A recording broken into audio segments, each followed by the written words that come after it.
Hi, how are you all? ఈరోజు ఇంకో healthy బ్రేక్ఫాస్ట్తో మీ ముందుకు వచ్చేసాను. ఏంటో అది చూద్దామా? అటుకులు ఉప్మా పూహాతో. ఇంకో దీనికి కావాల్సిన పదార్థాలు అటుకులు. అవి పెద్దవైనా చిన్నవైనా ప్రాబ్లం లేదు. ఈ అటుకుల్ని కొంచెం వాష్ చేసుకొని వాటర్ అంతా స్ట్రైన్ చేసేసి పక్కన పెట్టుకుందాము. అలాగా వాష్ చేసి స్ట్రైన్ చేసిన అటుకులు ఇవి. ఈ వాటర్తోనే నానిపోతే అటుకులు, ప్రాబ్లం లేదు. దీనికి కావాల్సిన పదార్థాలు కొంచెం పల్లీలు, స్వీట్ కార్న్,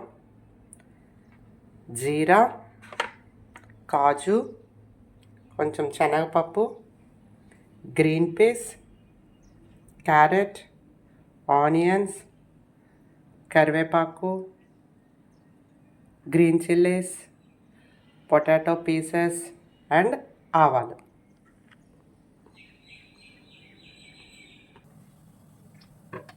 దీనికి ఎక్కువ ఆయిల్ అవసరం లేదంటే కొంచెం ఆయిల్ అయితే సరిపోతుంది. అండ్ ఆయిల్ వేసుకున్న తర్వాత ఆవాలు,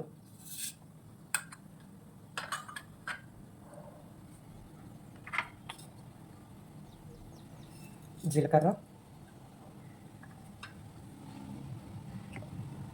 ఇవి కొంచెం చిటపట్లాడిన తర్వాత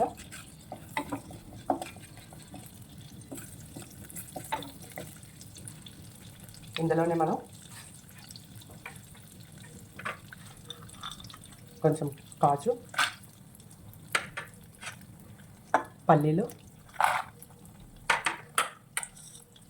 అండ్ శనగపప్పు వేసేసుకొని కొంచెం వేగనిద్దాం.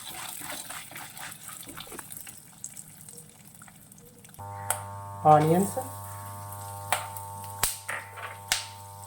పచ్చిమిర్చి అండ్ కరివేపాకు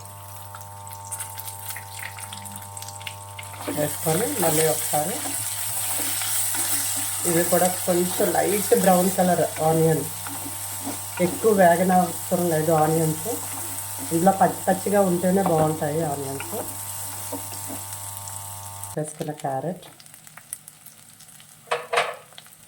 అండ్ పొటాటోస్,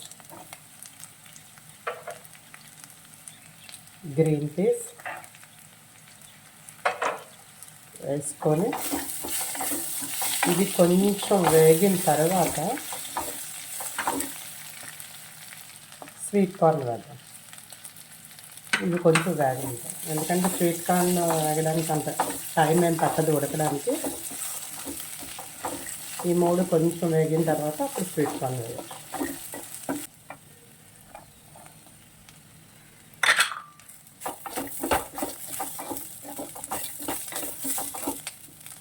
స్వీట్ కార్న్ వేసుకున్న తర్వాత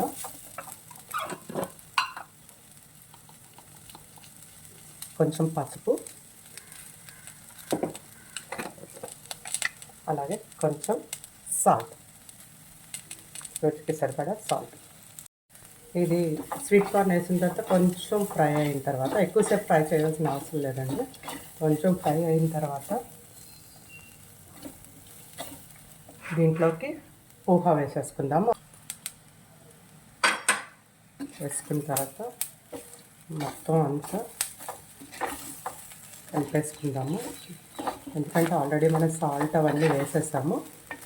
సాల్ట్ అంతా పోహాకి, అటుకులకి పట్టాలి కదా, అందుకని మొత్తం అంతా కలిపేసుకుందాం నీట్గా. ఇప్పుడు మనం సర్వింగ్ బౌల్లోకి తీసేసుకుందాం దీన్ని. ఎంతో tasty and healthy poha ready. చూడండి ఎంత కలర్ఫుల్గా ఉంది. మీరు ట్రై చేయండి. నచ్చినట్లయితే కామెంట్ సెక్షన్లో కామెంట్ చేయండి. Thank you for watching my channel.